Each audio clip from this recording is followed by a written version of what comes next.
Good evening, ladies and gentlemen, and welcome back to the Shadow and Sun Show. Today we are going to be reviewing the third and final Sinbad movie. That's right, folks. We just watched this movie last night, actually.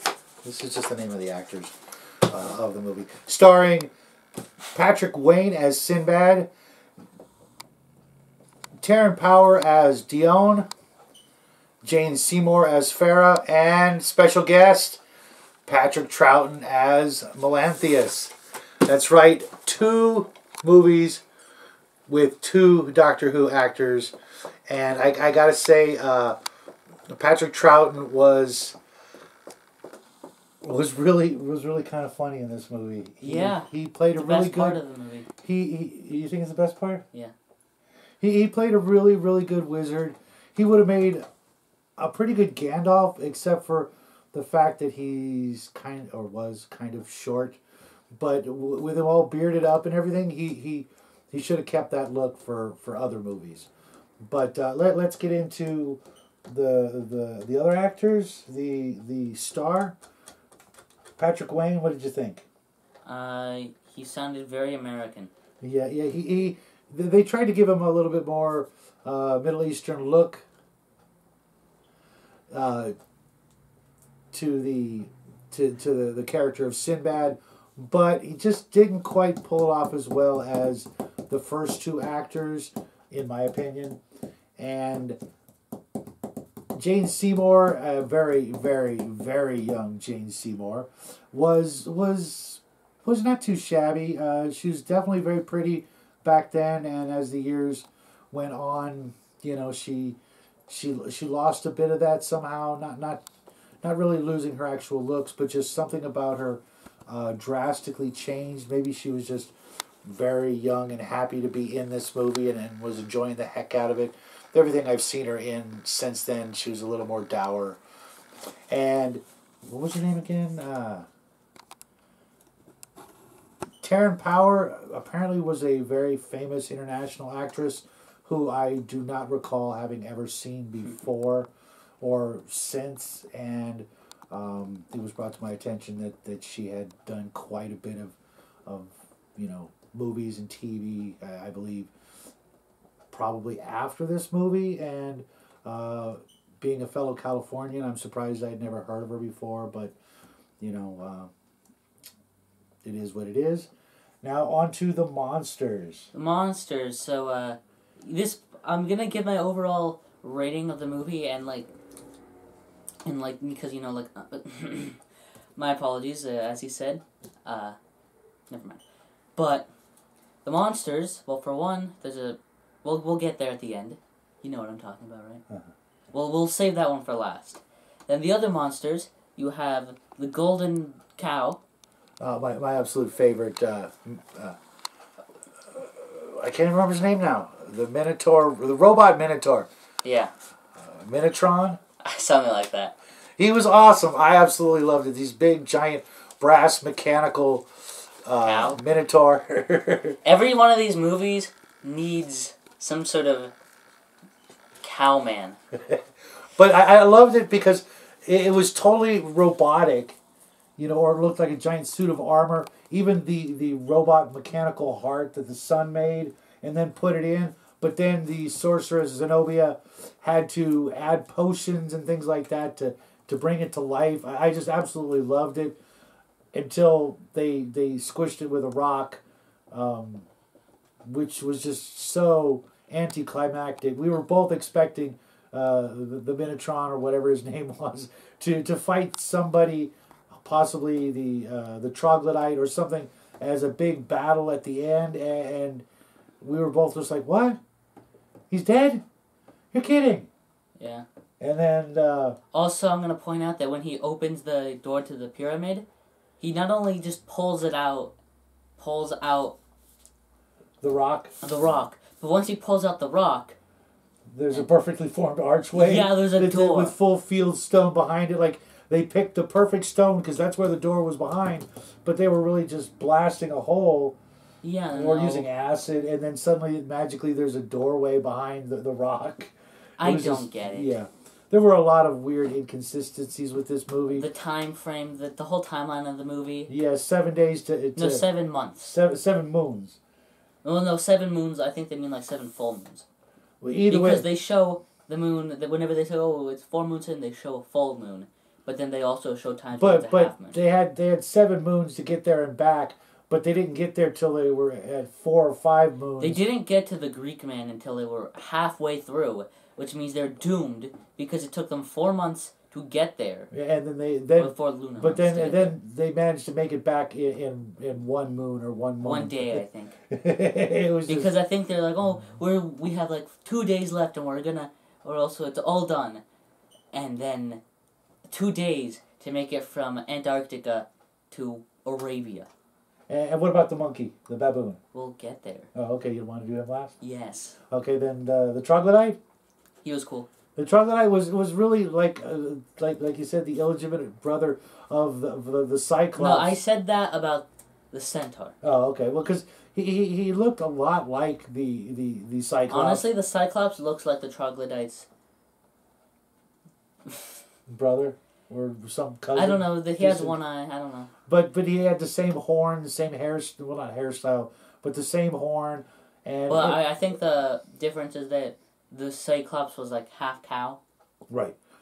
But it was an interesting creature. Not at all what I would I've always pictured troglodytes as sort of a lizard man kind of thing, but he was a big ugly gorilla looking guy with a club and a horn coming right out of the top of his head, and he was pretty well done.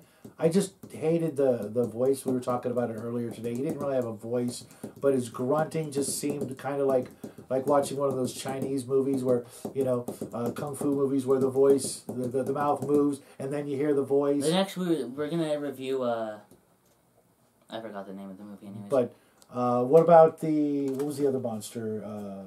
The tiger. The tiger. Wait, yeah. Is there any more? Okay, so cow, monkey 1, monkey 2, tiger. I think that was it. Yeah, I'm pretty sure that was it. Okay. Oh, no, the walrus. Oh, the walrus the was walrus. great. Yeah, the giant walrus was absolutely not only great, he just bursts up out of the ice out of nowhere. That was incredibly unexpected. We weren't expecting it, and they did it really well.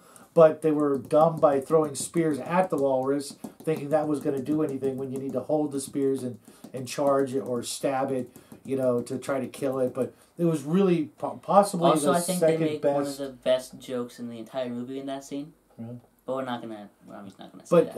But I think it was actually like the second best monster in the movie in the way Ray Harryhausen, brought it to life and made it look realistic. So on to the tiger. The saber-toothed tiger was a prime example why Ray should have stuck to lizards and things without fur, because it looked like a stuffed teddy bear. Saber-toothed tiger. The hair and the fur was just awful. Well, they all have hair. Yeah, but it was not good. Ray should have just stuck to lizards and reptiles. Even the two-headed chicken looked better. I mean, the two-headed chicken looked just like a real chicken. I think it was a real chicken. Yeah, exactly. That's probably why they just took a chicken. But whenever Ray Harryhausen did fur, in these 3 movies at least, they just weren't that good. I mean, they weren't that good, but they also weren't that bad. Right. Then on to the baboon. Okay, the baboon monkey. The best monkey was, again, the best part of the movie. You think so? 100%. I may have said something else was the best part of the movie earlier, but monkey best part of the movie. The baboon was really, you could tell it was fake. But it's still good. But the facial expressions and the eye movement and all of that really brought it to life and made it kind of endearing. You really felt sorry for the poor creature during the whole movie. And it was, Also, there's a certain plot point with the monkey that they kind of forget. Because they're given 2 time limits. One for the monkey, which we're not going to say what it is, and one for the thing with the moons, even though we spoiled 1 or 2 things earlier. But one with the moons, one with the monkey. Both are forgotten. Yeah, by the end of the movie, Like, as soon as the troglodyte shows up on screen, that whole thing with the monkey disappears. Yeah, they forget about it. And I also didn't like the the way they were acting, like the maps were so intricately, perfectly, accurate when they were just scribbles on paper. It was just they put too much emphasis on these maps in Oh no, there was also the bee. Oh yeah, the bee was pretty good. Yeah, the bee was good. The bee was pretty good. Yeah, it was. I would have been not. I would have rather faced the walrus than the bee. And mind you, the bee was only about this big, but it's a bee, and the walrus wouldn't have fit in this studio. The baboon was really good. And overall, what'd you think of the movie? I will say it's my least favorite of the three, but not for the same reason he doesn't like it. Right. It was a really good movie. And I mean, they're all really good, but yeah. If I will say overall movie without adding or subtracting anything, I'd say it's probably like an 8, maybe a 7.5. You think so? But then subtract 1,000 because of a certain thing, and then add, I'd say maybe 997. 997. I would have given it about because a 6. I'd say like 997.